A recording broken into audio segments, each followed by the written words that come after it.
কাঁচা কড়াইশুঁটি দিয়ে যে সুন্দর মুখরোচক স্ন্যাক্স বানিয়ে নেওয়া যায় তা না দেখলে বিশ্বাস করতে পারবে না। এই সুন্দর মুচমুচে স্ন্যাক্স বানানোর জন্য এখানে আমি প্রথমে নিয়ে নিয়েছি নর্মাল বাড়িতে যে রুটি খাই সেই আটা নিয়ে নিয়েছি। পরিমাণ মতো লবণ দিয়ে দেব, দিয়ে জোয়ানটা ভালো করে ম্যাশ করে দিয়ে দেব, দিয়ে তারপরে অল্প অল্প করে জল দিয়ে শক্ত করে মেখে নেব। যেরকম রুটি খাই তার থেকে একটু শক্ত করে মাখবো। মেখে ভালো করে কিছুক্ষণের জন্য এটা রেস্টে রেখে দেব। দেওয়ার পরে এবার দেখো এখানে নিয়ে নিয়েছি কড়াইশুঁটি কিংবা মটরশুঁটি, সেগুলো দিয়ে তারপরে দিয়ে দেব একটু আদা, কাঁচা লঙ্কা, 2-3টে রসুন কোয়া আর অল্প ধনে, পানমরি আর জিরে এবং পরিমাণ মতো লবণ দিয়ে এখানে কিন্তু জল দেব না, ব্লেন্ড করে নেব ভালো করে। একদম মিহি করে বাটবো না, একটু খসখসে রাখবো। দিয়ে তার সঙ্গে অল্প পরিমাণ বেসন মিশিয়ে দেব। তাহলে কি হবে, একটু মাখো মাখো ভাব হবে আর সেরকম এবড়ো খেবড়ো থাকবে না, ভালোভাবে মিশে যাবে সব কিছু। দিয়ে ভালো করে সব একসঙ্গে মাখিয়ে নেওয়ার পরে কিন্তু জল এক ফোঁটাও দেবো না। দিয়ে যে যখন বাটবো মটরশুঁটিটা শুকনোই বাটবো। দেওয়ার পরে যে রেস্টে রেখেছিলাম ডোটা থেকে দুটো বড় বড় করে লেচি কেটে নেব। কেটে নেওয়ার পরে নর্মাল যে আটার থাকে সেই আটাতে, শুকনো আটাতে দিয়ে ভালো করে রুটির আকারে বেলে নেব।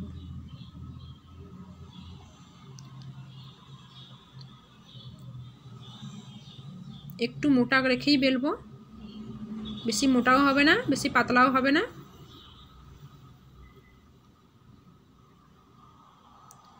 এরকম করে বেলে নিয়েছি। এরপরে ওই যে মটরশুঁটির পুরটা ছিল এটা ভালো করে উপরে সব জায়গায় ভালো করে ছড়িয়ে দেব।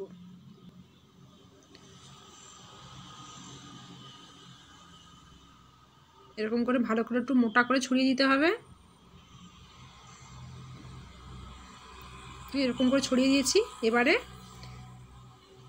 ফোল্ড করে ভালো করে মুড়ে নেব। একটু চওড়া করেও মুড়তে পারো, পাতলা করেও মুড়তে পারো, কোনো অসুবিধা নেই। এরকমভাবে ভালোভাবে মুড়ে নিয়ে মুখটা, সাইডের মুখটা ভালো করে চিপে দেব। দিয়ে একটা কাঁটা চামচ কিংবা টুথপিকের সাহায্যে দু সাইড ভালো করে চিপে দিয়ে টুথপিক কিংবা কাঁটা চামচের সাহায্যে একটু ফুটো করে দেব। তাতে কি হবে, ভেতরে ভালোভাবে মটরশুঁটিগুলো ভালোভাবে সেদ্ধ হয়ে যাবে আর কাঁচা ভাবটা গন্ধটাও থাকবে না। দিয়ে অল্প তেল নিয়ে উপরে ভালো করে লাগিয়ে নেব। দিয়ে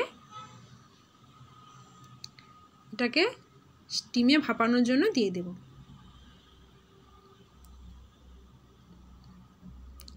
দিয়ে ঢাকনা দিয়ে দেব।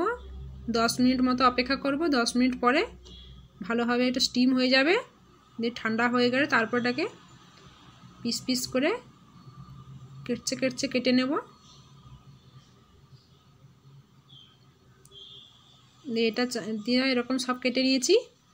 এরপর একটা ব্যাটার রেডি করে নেব। এখানে আমি আটাই নিয়েছি, চাইলে ময়দাও নিতে পারো কিংবা কর্নফ্লাওয়ারও নিতে পারো কিংবা রাইস পাউডারও নিতে পারো, যে যেরকম সুবিধা সেরকম নিতে পারো। দিয়ে পরিমাণ মতো হলদি, লঙ্কা পাউডার আর লবণ দিয়ে একটু ব্যাটার রেডি করে নেব।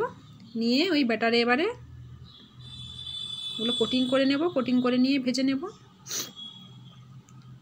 এক পাশ যখন ভালোভাবে ব্রাউন হয়ে যাবে তখন ভালোভাবে উল্টে দেব।